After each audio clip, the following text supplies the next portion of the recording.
الرحمن السلام علیکم ورحمۃ اللہ وبرکاتہ۔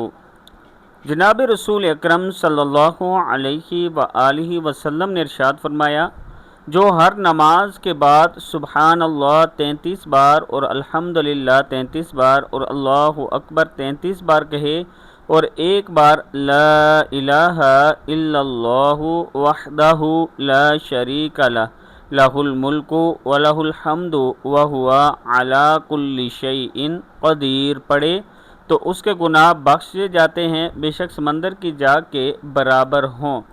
چھوٹی سی دعائیں ہیں، پہلے ہر نماز کے بعد 33 مرتبہ یعنی فرض نماز کے بعد 33 مرتبہ سبحان اللہ پڑھیں، پھر الحمدللہ پڑھیں، پھر اللہ اکبر پڑھیں اور پھر ایک بار لا الہ الا اللہ وحدہ لا شریک لہ لہ الملک ولہ الحمد وہو علی کل شیء قدیر یہ پڑھیں۔ صدق اللہ العظیم۔